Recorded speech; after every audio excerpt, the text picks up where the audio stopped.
Okay.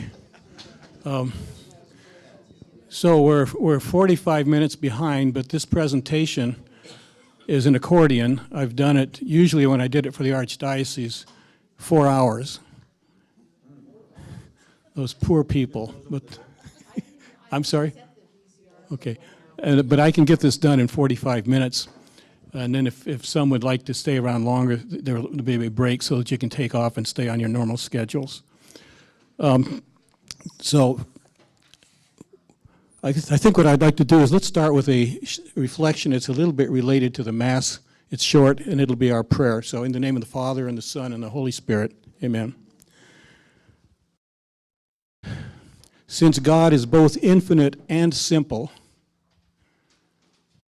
his love for himself is identical with himself. It is therefore infinite, a boundless ocean of love, a limitless, uncreated fire of love, embracing forever the supreme goodness which is God. Charity, man's share in this infinite love, is a created gift. It is a created, limited participation in divine love. Because man is a creature, because his will is created will, he cannot love God with the same infinite love with which God loves himself. But through charity, he can love God as God loves himself. That is, he can possess God as the source of infinite happiness. He can possess God as he is in himself, as the supreme good. Amen. So the relevance to this is that a short story about Father Sullivan, who had this church built. You'll notice that the tabernacle's in the center, God's real presence to us in the sacrament, and it cannot be moved anywhere because there is nowhere else to move it. There is no place for a niche. And when I first came to this parish in 1977, he pulled me aside, I want to show you something. And he said what I just said. This was all planned. He saw what was coming.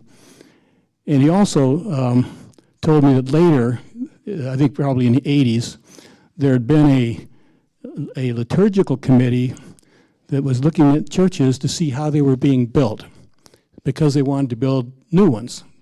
And so you look at the different models. And the chairman of the liturgical committee said to him, he enjoyed telling the story, said to him, "But where is the chapel for Eucharistic reservation?" And Father Sullivan, he said, "This is the chapel for Eucharistic reservation. It's called a Catholic church. Social hall is across the street." And that was his answer. He loved to tell that. But the reason I go through some of this is that it's related to the story about the church in the postmodern world, not the modern world. Modern world is dead. The postmodern world, and I'll go into just a few comments as to what that means. It's come up before. It came up certainly in the Reformation. And if you look at this map over here on the right, that's Europe in 1570. So this is 50 years after Luther started things. And Europe is divided, split right in half, north and south. The Alps are in there. If you look at the different colors, but the dark colors are basically Protestant of different type, Anglican, Lutheran, Hussite, which is pre-Lutheran, and then the orange is Catholic, so you look at Spain and France and the southern Germany, and there are some overlapping areas. A lot was going on there that's complicated. I want to go through that a little bit as part of the history, because part of the response to that is that as half of Europe is lost to the Catholic faith, Christendom is basically dissolving into nation states. Secularism is appearing, which is not necessarily an evil thing, but it's basically changing the map. Part of the response was that at the same time, the New World was discovered. And here's all of this area that can be evangelized. Brazil was under Portuguese control, but all along the west coast of Latin America, all that Spanish, clear up into the southwest. If you look at that, which map am I looking at? This one over here. it's a little bit far, but all those are arrows, are all different nations moving in different directions, claiming territory in the New World. And so the populations lost in Europe were being compensated by populations in the New World. So there's a tie-in together. They happened at the same time. I'll say something about each one of those, but the point right now is that the issue in Europe, and for which we did this reading, was what is the nature of the Eucharist? Now, Europe at that point was really a haystack of different things that were happening, and there was a match that was set to that haystack. Okay, now there was an Augustinian monk by the name of Luther. He was minding his own business. But there were other things going on. The Emperor of Germany had tied off and closed off the sending of Peter Spence collections to Rome, could not leave Germany. He was using part of that to fight the incursions of Islam in Eastern Europe. Islam was moving up even into Hungary, up to the Danube, the northest boundary of the Roman Empire, 1,000 years earlier. So part of it was going there. The Pope also was distracted by what was going on in Eastern Europe. Didn't really notice this priest in some little province in Germany. Wandering into the province was a man named Tetzel. You've heard of Tetzel? Anyone heard of Tetzel? Yeah. Tetzel was a salesman of great skill of indulgences. But his version of indulgences was marketing. It didn't include the disattachment to venial sin. It didn't include confession, sacraments. And he said to himself, I see this guy coming, but I'm not going to say anything unless he comes into my domain. Tetzel came into Luther's domain, and he found, I have some Lutheran books, old histories. He quotes, he found people coming into the confessional and saying, well, I threw my coin into the cup, and so I've just saved the soul of my grandfather. And Luther would say to him, where is your penitence for sin? Where is the spiritual conversion that's involved in being able to help others within the communion of saints? He says, I don't need that. He says, I put money in the cup. I threw money in the cup. So this was the flashpoint. It wasn't the major issue. There were other issues that were much larger, and it eventually became an issue over doctrine, and therefore finally up to the level of heresies and so forth. So it escalated. But some of the things that were going on to complicate it, and which are not unlike today,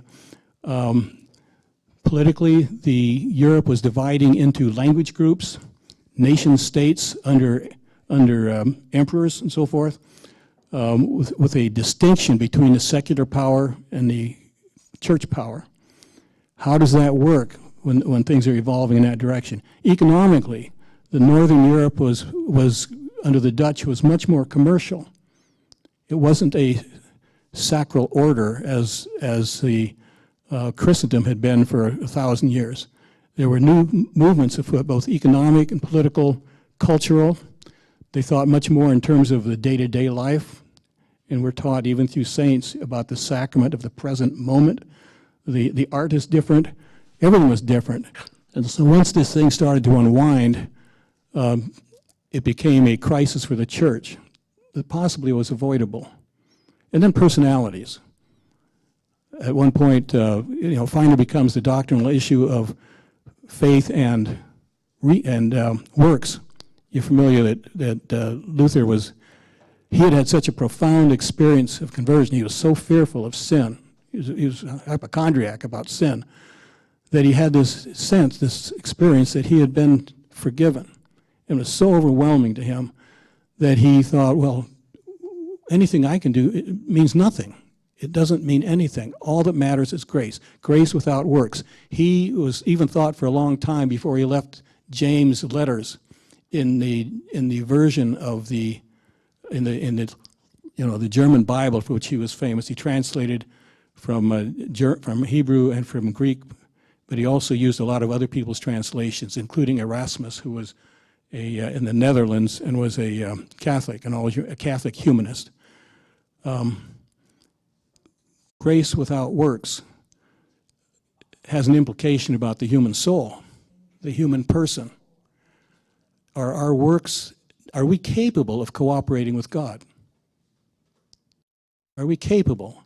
Are we called to cooperate? Are we, is that our very nature, to be able to work with God instead of being overwhelmed by grace because we are so corrupt? The expression that's attributed to Luther was that the human being is dung covered with snow, that we are not changed, we're not converted, we are not capable of living the sacramental life. This is a heresy both against the nature of the incarnation and also against the human person. And so it escalated up into a major issue. It divided Europe. Thinking about some of these comments tonight, the human history is a complete disaster. What is it? Henry Ford. History is just one damn thing after another. Henry Ford. It's true, and it's really quite ugly. And then we think to ourselves, the second person of the Trinity, which is a triune oneness, not of necessity, but of divine choice, chooses to elevate human nature into his divine life. Christ is not a hybrid, half man, half God. That's a pagan thing. Christ is the divine second person of the Trinity, which is a triune oneness. He elevates human nature into his divine nature. We are called to live a different life, to be a new person. That's what St. Paul is always talking about. All of these things are on the table. Another thing that's on the table is that there was a tremendous amount of corruption by persons within the church, and we know about that. That's always been there. It will always be there. There had been councils. The 18th Ecumenical Council was the 5th Council of Lateran, 1517. That's the year before Luther. And it was set up to clean up the corruption. And they identified, there's a list, there were 26 heresy corruptions within the church, and the biggest one had to do with money. Indulgences. You know, the idea about what you can do with money. These things are all wrapped together, and it becomes something that gets out of hand, partly because the emperor, who was Catholic, did not realize what was happening to his domain. And the Pope, who was Catholic, was with him, was concerned a little bit about what's going on with Islam in the East, an outside problem, and it all unraveled. So my point is, in the postmodern world, we're going through some of the same things that they were going through, except I would say more so. I want to read two quotes, two short ones by cardinals about what postmodernism is. See if I can. Let me just look and see if I can find the right pages. One of them is Cardinal Wiehe, or Cardinal Boston. Who's the cardinal in Boston? He's a Franciscan. And the other one is actually Cardinal Wuerl, who I think has gotten some bad press, that when we find out the details, he was not quite as bad as all that. Hold on just a second. Yeah, Mally.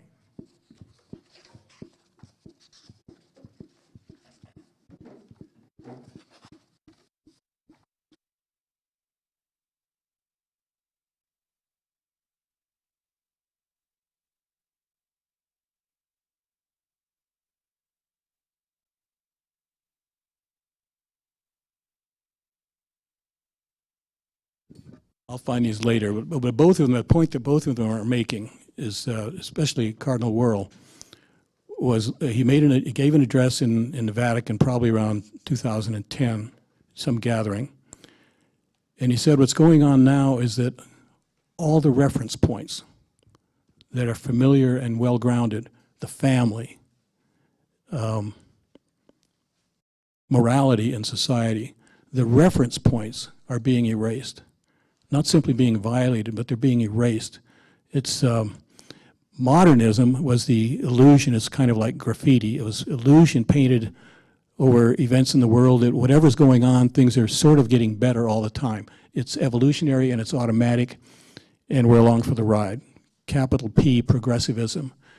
Now, most of that among thoughtful people, poets and writers and analysts, collapsed in World War I, when that whole construct just rotted in the trenches of trench warfare. Something had gone completely wrong. Balance of power was not quite the right answer. And then World War I and World War II. World War II comes along and so forth. Postmodernism is that free fall that we're in now, where everything is up for grabs and nothing is stable. Okay, do we have that feeling? So in postmodernism, Worrell, for example, made the comment that it is these reference points that are actually being erased. It's a different sort of situation. And the point that I'm making in this first comment is that, in this first presentation, is that what does the church have to say in our times? What is it that's permanent, that's been revealed by God himself? Do we actually believe that? That given a mess like this, that God, this God who's out there somewhere, actually became one of us. That's an extraordinary statement. Benedict says of that, he said, this is not just astonishing. The Gospels say it's astonishing to think about the incarnation. It's astonishing. What? He says, no, it's not astonishing. It's alarming. It's alarming that God would enter into his own creation, inside of his own creation.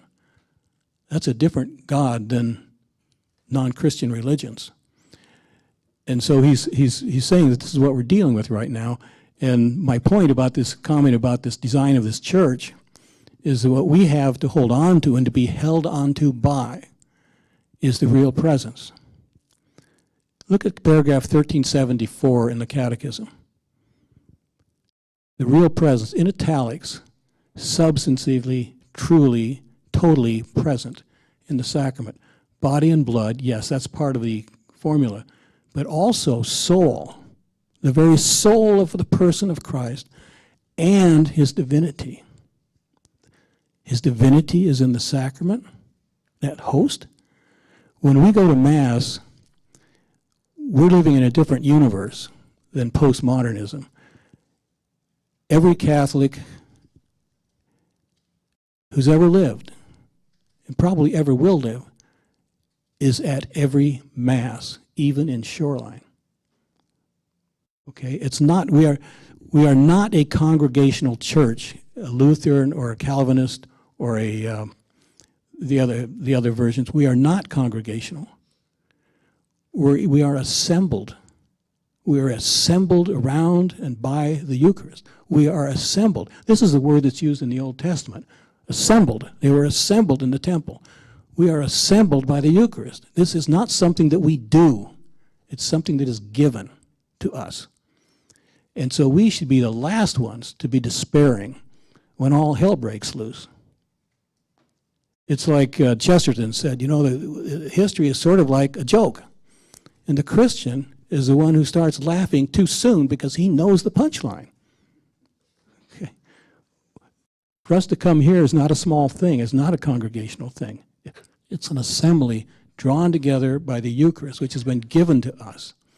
And so my point about postmodernism is the truth. I am the way, I am the truth and the life is actually substantially present to us. This is what we receive every time we receive communion. So that's what the response of the church is to postmodernism. Now, if you look at the map, we're talking about the world and the church in the postmodern world. The first of my three presentations is on a little bit about geography, what's going on in the New World. So I want to talk about that just a little bit and take a little side trip here. The next two sessions are, the one is called Secularism and the Generation Abandoned. What about the generation growing up that has been thrown in the deep end and been abandoned? the world that they're growing up in and have no idea. There's a whole world out there that if we talk about salvation and the human person and so forth, they have no idea what those words mean. They've never heard them. They don't have any idea what we're talking about. And so the next session is unpacking that a little bit, the generation abandoned. I'll go into that next week. Then the last one goes back to some of the earlier themes. It's the secularist world that we live in that has no time for God, except as maybe a sideshow that some fools think is important. So secularism having this tug of war with a resurgent and expanding Islam. Okay? The part of that discussion that's not taking place well is that what if that were a three-way conversation? And you had secularism doing its thing, Islam doing its thing, and the church with its message about the incarnation and the transcendent value of each person could infiltrate or leaven both of those sides. What kind of a story would that look like, to have a three-way conversation where the church is not sidelined and actually has something to say if we could find the words for it? That's the third session.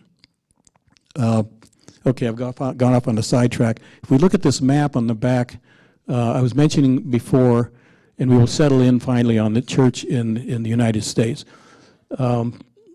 Brazil goes to Portugal because the Pope drew a line on a map about a couple hundred miles west of the Cape Verde Islands off the coast of Africa. Said everything, let's keep what eventually becomes Portugal, let's keep them and Spain from beating up on each other. So I'm dividing the planet, and everything that is east of that line, Brazil and India, Goa, that goes to Portugal. Whatever you find and discover in this age of exploration, everything to the west of that line is Spanish. Okay? Meanwhile, even a few years before that, you have the French explorers already going up into Canada, because they have discovered that if Spain gets all the gold of Latin America, we have to remain strong in Europe by having some other. So they're going across Africa, and they were St. Lawrence Seaway, I think, Cartier, I think, probably in the middle 1500s, had already explored up through St. Lawrence up to the Great Lakes. Meanwhile, the Russians,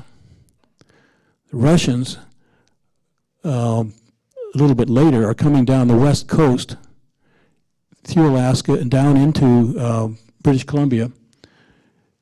The first Russian Orthodox church I ran across this was built in 1794, so that's a little bit after the American War for Independence. There are today about 200 Russian Orthodox churches in Alaska. Okay. So from a cultural perspective, there's a Spanish imprint, very much so in Latin America, and a melding, a synthesis. There's the Portuguese in most of South America. But along the west coast, or the east coast of the United States, there are these little colonies that eventually become, with the War of Independence, try to reestablish their correct rights. It's not a revolution, like the French Revolution. It tips everything upside down. It cuts heads off. It wasn't that. It was a war for independence. During the 100 years after they had gotten their charters, over in England, Parliament had extracted some rights from the king. The formation of modern government involves a legislative branch and an executive branch. This was growing over there in Europe, in England, and pretty soon Parliament was charging taxes. Remember, no taxation without representation.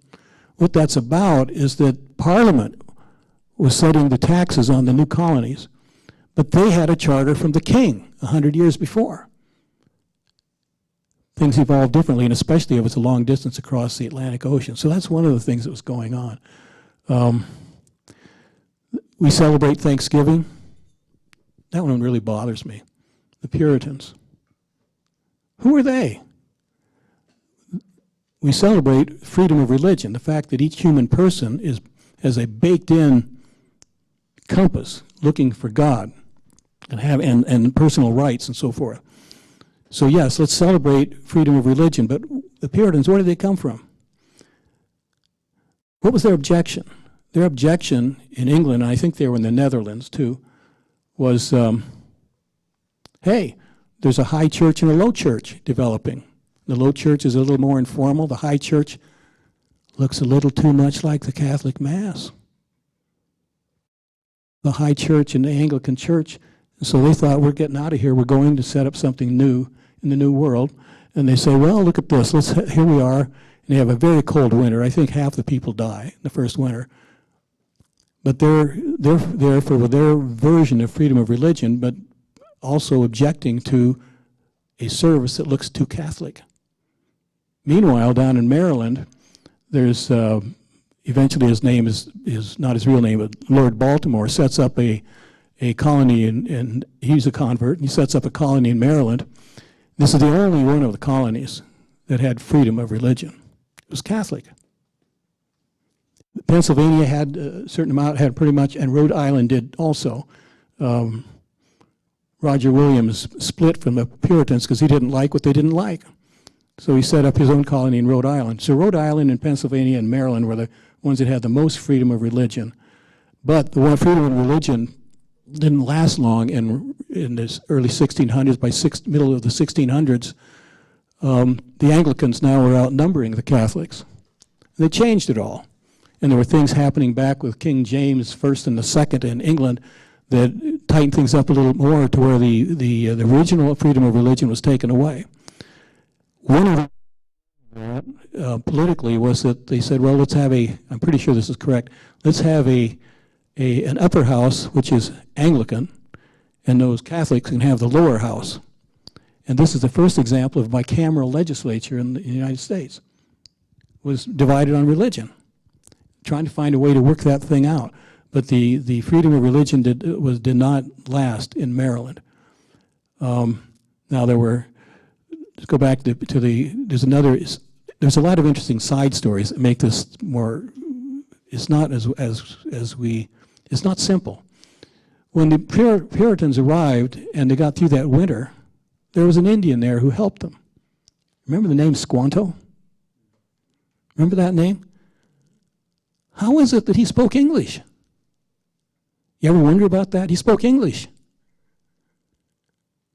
He had been stolen and enslaved by earlier, it might have been, before there was a colony, they were already English over here, okay?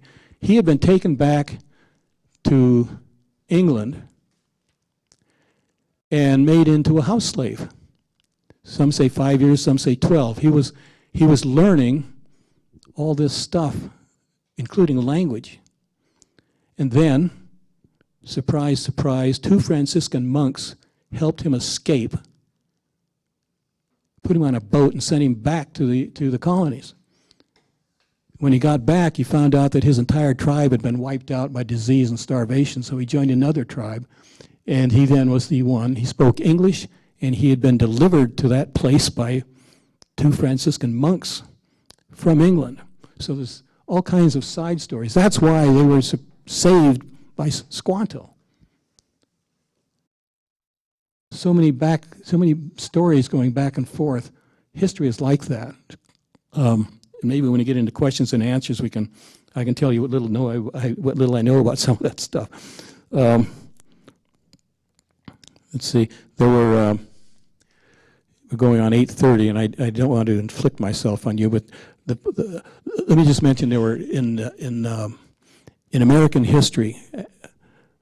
There are different roles that Catholics played at different parts. 1 or 2 signed the Constitution. In fact, Carroll was the last surviving signer of the Constitution. He was Catholic.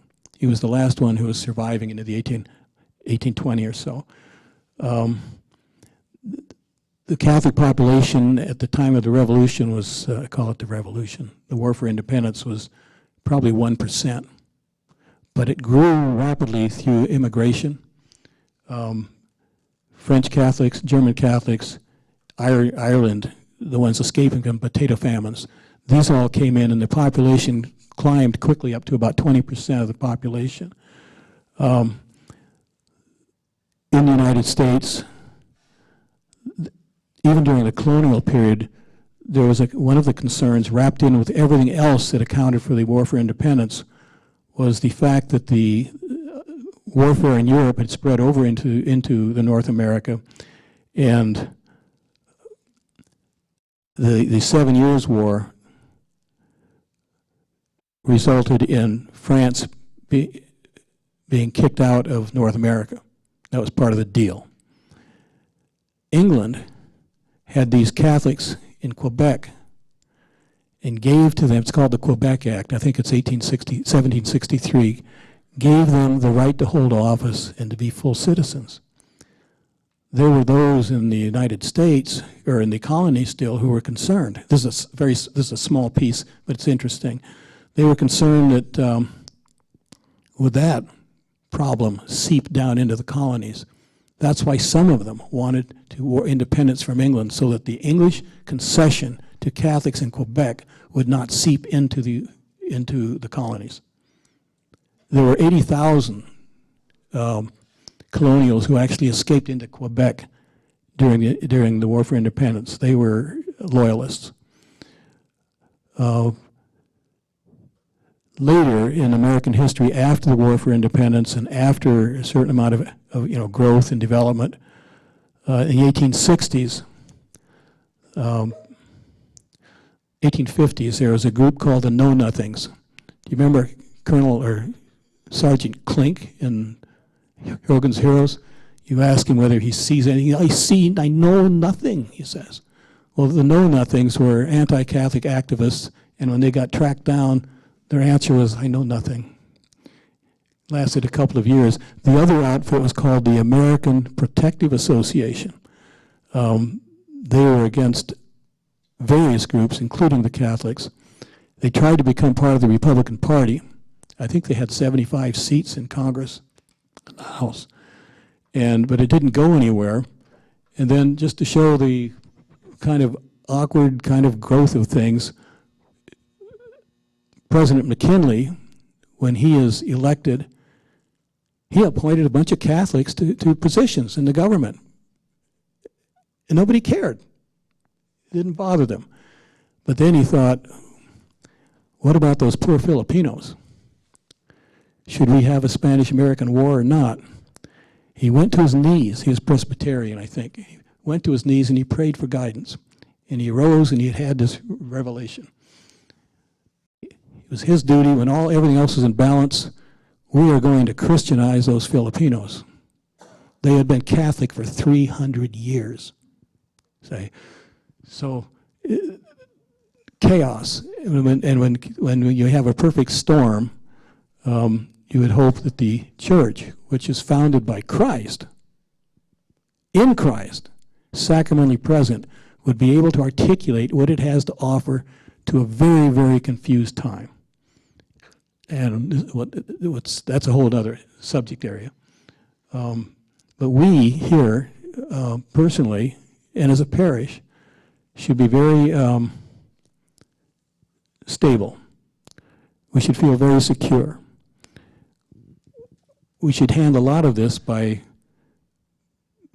meditating on what it is to receive the Eucharist, to be a Eucharistic assembly, not just a congregation that happens to do some things that involve candles or whatever. So bad times come and go. The church is here to stay, and the center of the church, the magnet, is the Eucharistic presence.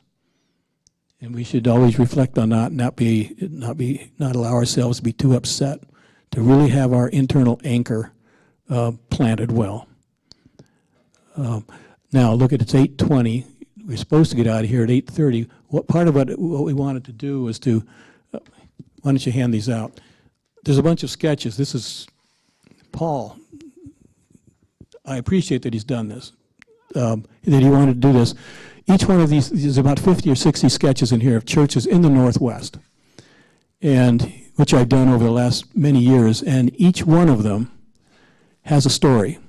There's a story behind each one of these sketches, or at least around most of them. So what I'm inviting you to do in the 10 minutes we have, and we can do this again at some of the later sessions, but just to bring some of this home and to look at some of these sketches and maybe ask about one or the other. What's the story that I would have to say about that sketch? So who's got a picture they're looking at and they're kind of curious? They're all numbered. They can be flashed on the screen if you identify one. Yes.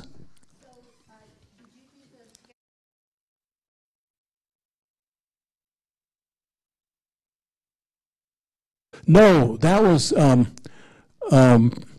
Leo. He died about 2 years ago, and he has done at least 100 of those. He gave about 8 or 10 of them to the nuns, and each one of them, each dot is put on individually. And with each dot, there's a prayer. And so he but he did several of them simultaneously.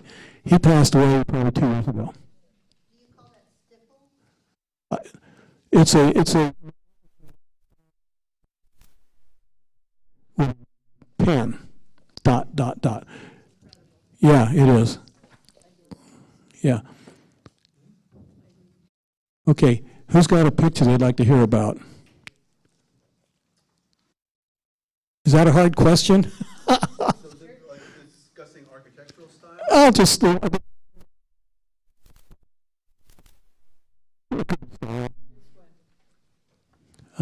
What was his No, these are mine. These are mine. Excuse me, these are drawings that I've done over the years, and yes. Yeah, okay. Yeah. Kim? Oh, give the numbers. Okay, Ignatius. This is it was designed by a non-Catholic. Everybody. Yeah. So there's 3 of them. There's 3 of them. The go to first.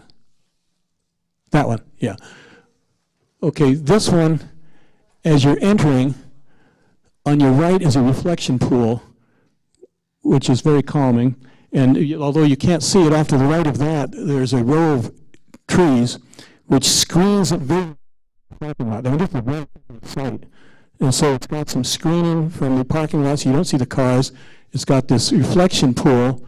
The door is counterbalanced. It's a very heavy door, but you can move it with your little finger. And as you get inside, the thing that is reminiscent of Gothic churches. The thing that's reminiscent of that is as you get inside, straight down in front of you. Now go to the 21. You're facing into this little niche which has the tabernacle. It's directly in front of you. So it's the same as in a Gothic church when you go through the front door. But the problem is, or the solution here is that the nave is twisted, so it's off to the side. So go to number 20. Yeah. So this is off to your side as you're walking, as you're looking at the tabernacle, and it has this arch sort of quality which is reminiscent of Gothic, but you'd never recognize. But it has that feel to it. And it has lighting which comes through that you can't see the windows. And that's a sort of reminiscent of stained glass windows. It's modernized without being mutilated. The tabernacle is way down low. Tabernacle. No. 20. Is that right? No, 21. Is that right? Yeah, there it is. The tabernacle is so low that the only way that you can approach it is on the kneelers. Okay, the kneelers, and suspended. The tabernacle light is suspended by the tree of life, and then the walls are beeswax, dripped beeswax, with biblical sayings engraved in them.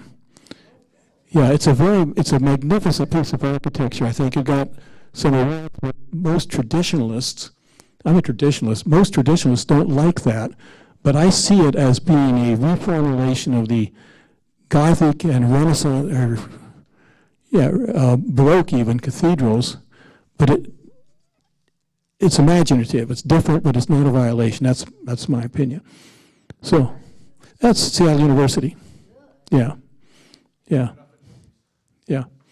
It's an ugly site. There's big ugly buildings around the parking lot, and this brings you inside the church and has its own place that puts you in a good place, even though you've walked out of urban central Seattle. Jeez.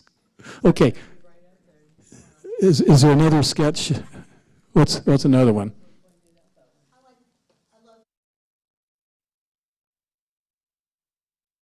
Yeah, this is the part that I disliked for a long time, but there's actually something in the Psalms, I think, about milk, and there is on the side. Let's go back to 20, number 20. 20. There. Over here on the right, see this darker column? There's a bowl with this white, fluid white pouring down. That is a symbol of Mary. A lot of people don't like that. But off to in the niche off behind it, there's another very traditional Mary. If you can see that just to the right. So it's that's the part that you say you like it. I've gotten to where I do like it, but that's the last thing that I liked about it. I thought it was too. It is. It's got a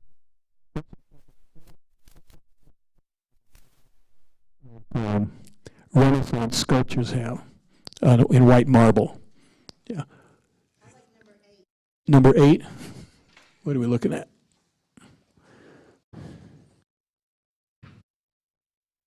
Go back farther. 8. Oh. That is 8. Go back. I'm sorry. Okay, this is the just north of here. John Zambrano asked me to draw that. About what's the date on it? 2015. The actual sculpture, or the actual mosaic, is done by Ken Zoran, a parishioner, who is very accomplished. The mosaic stones are the highest quality that one can get out of Rome. This was expensive. The Knights of Columbus did the fund drive, and that's what those bricks are underneath. If you'd like to buy a brick, I think they're $50, and I'm sure that someone will sell one to you and put it on for the paving stones. It's never been finished. Yeah. Oh.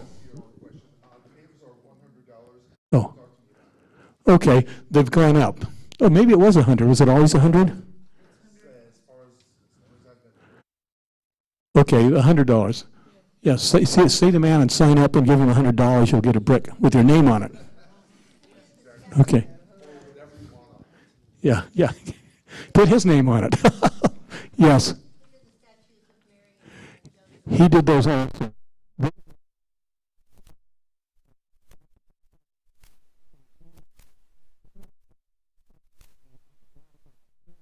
Okay. So we're looking at the sculpture. So that's a modification of direct replicas of statues he had found. Yeah. Someone else?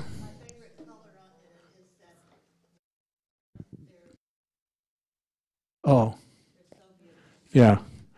The fear now is that, if it doesn't get covered over with plastic, someone's going to spray paint it. We're living in uncivilized times. He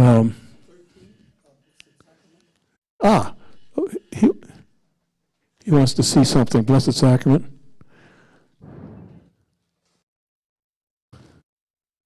Okay. Yeah, there's a series. This was complete.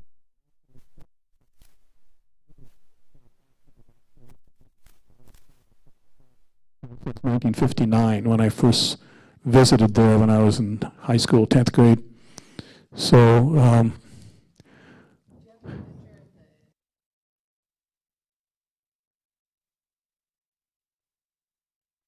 no.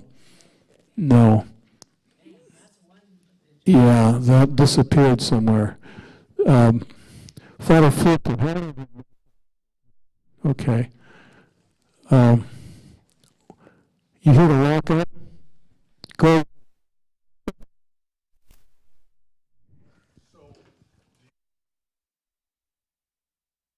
Okay.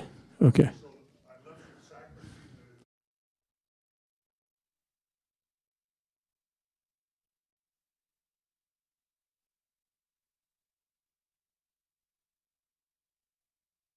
Okay. If anyone had to leave by 8:30, you would not be embarrassed to do that. If you want to hang around, we can continue.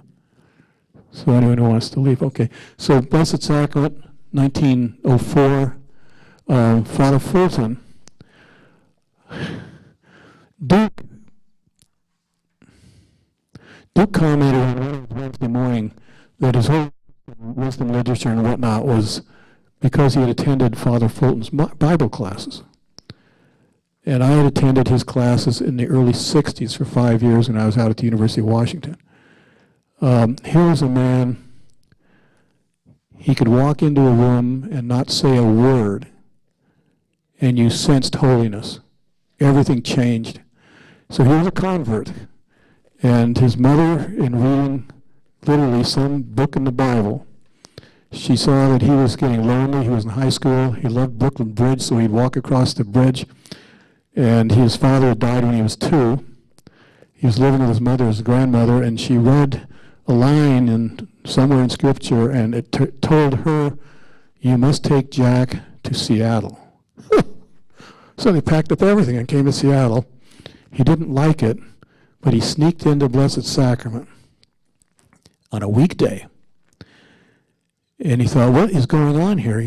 People in suits and people in overalls were side by side, and they were all paying attention to something was going up at the altar, and it was not the homily. And he was drawn to the Blessed Sacrament, drawn to it, and became a great Bible teacher. He was a scholar, and there was a time when he was giving Bible classes 5 times a week, half of them to Protestants.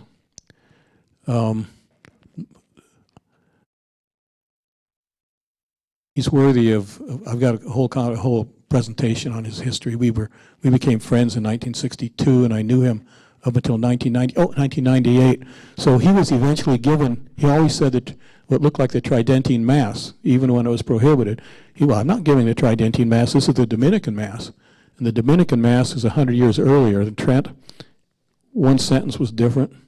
He was always doing the Tridentine Mass. No one touched him. No one bothered him. Across the entire United States, no one bothered him.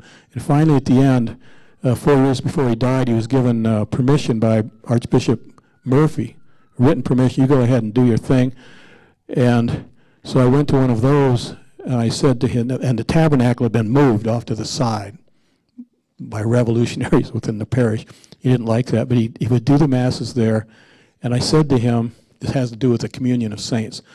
I said to him, it's too bad there weren't more people here. And he looked at me and his jaw dropped, and he says, didn't you see them? I said, who's that? He says, the angels. You couldn't have crowded another one into the church. We pray, you look at the words in the Mass, who is present there. It's not the congregation. It's the entire Eucharistic Church, not limited by time, that is present because of the Eucharist. Everything. Didn't you see them? You couldn't have crowded another one in. He could see them. Yeah, he could see them.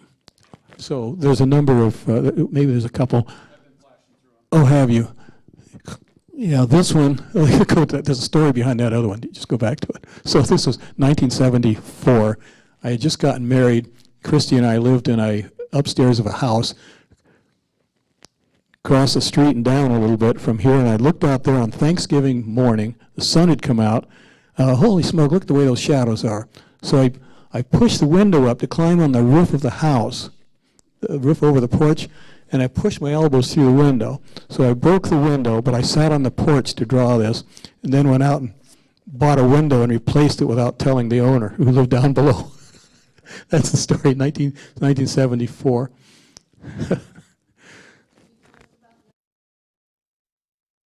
Six.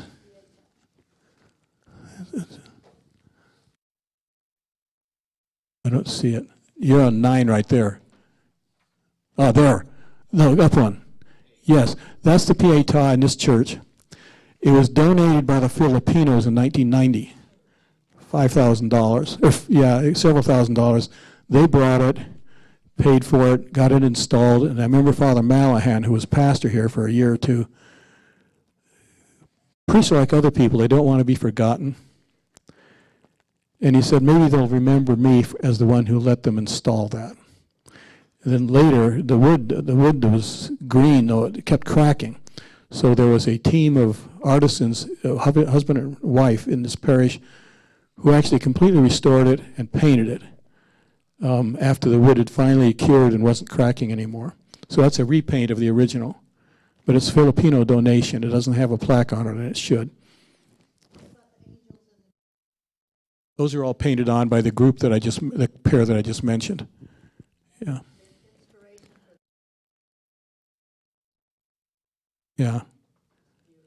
Yeah, it is. Oh, the couple? Oh, really? Yeah, they went commercial. I mean, this was volunteer work. They went commercial and had a website and everything on a national scale.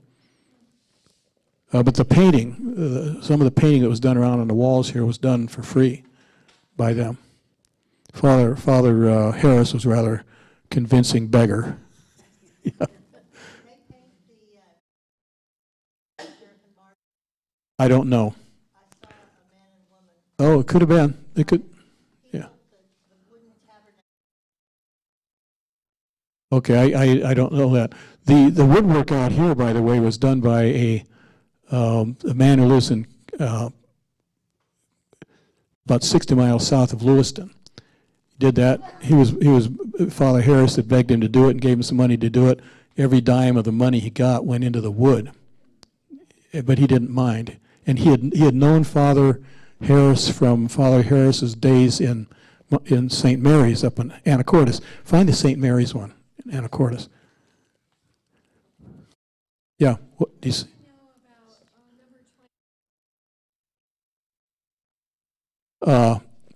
I don't have much to say about that. I just thought I should go up there one day and sketch it, so I did.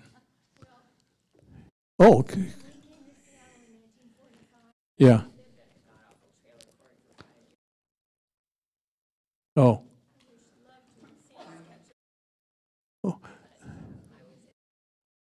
Oh.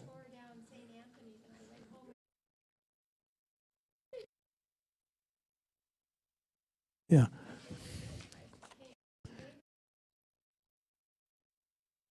Yeah.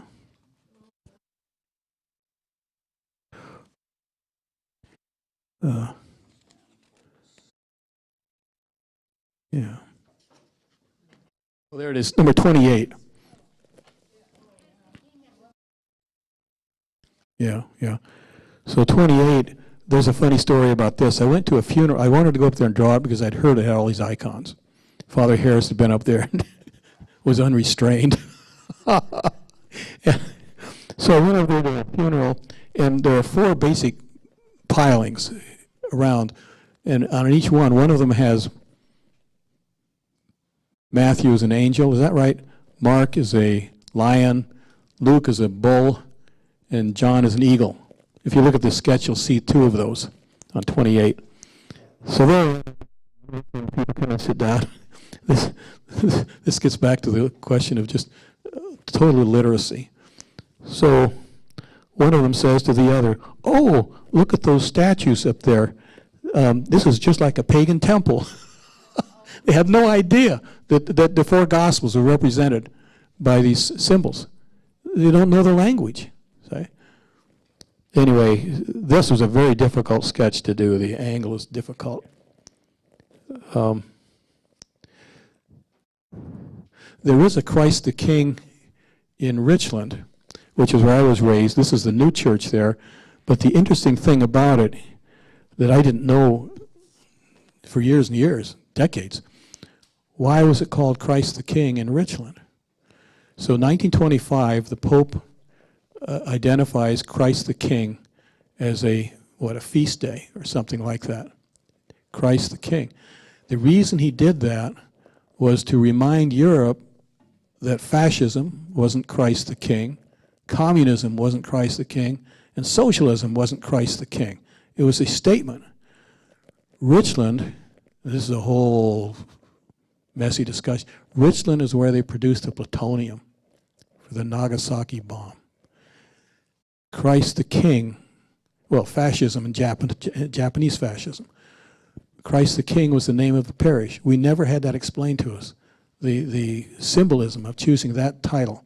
The priest became a Monsignor and was there forever, Father Sweeney, Monsignor Sweeney, from the days when the Mass was, when the altar was the hood of a Jeep,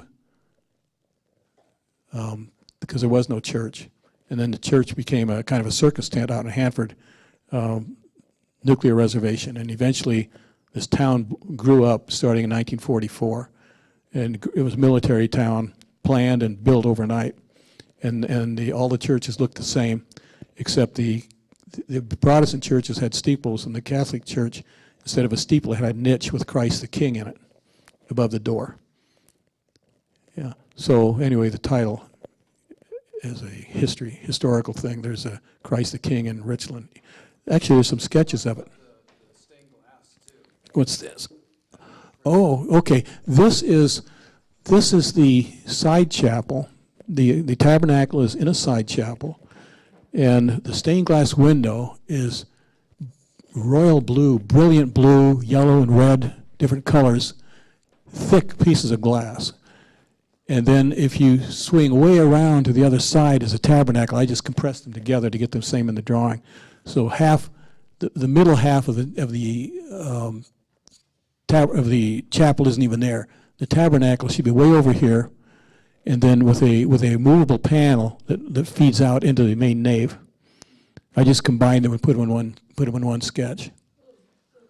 Yeah, and then this is the interior.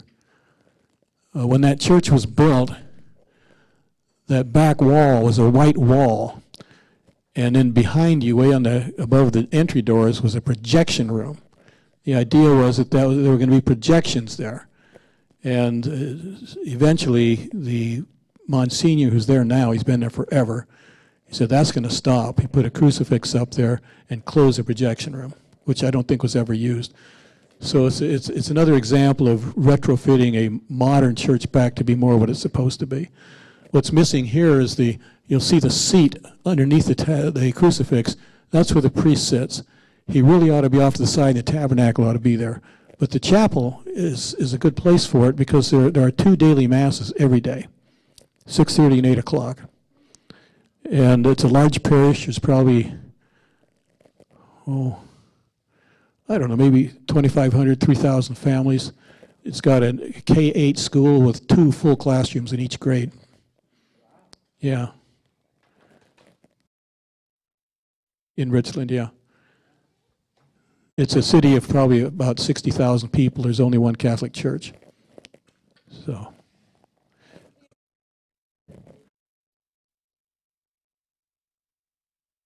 We can do that. I want to collect these so that we might be able to do that. So let's collect these, and then we can go through some more of that. Maybe, yeah, we can do that. Do you ever sell this?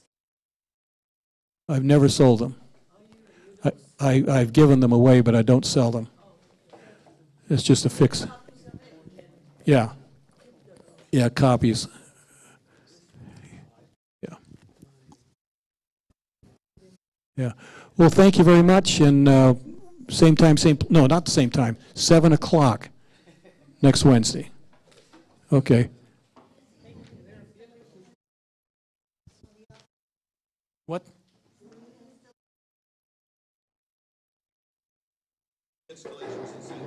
Are there some? What about them?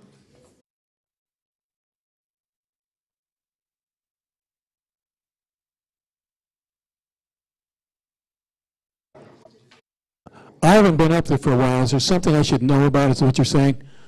I'll keep my eyes open next time I go. Oh. Nope.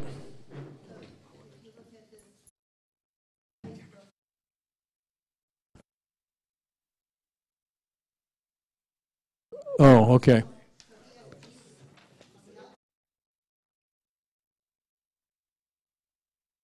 Oh. Oh. I may like it, I may not. I'll keep my eyes open.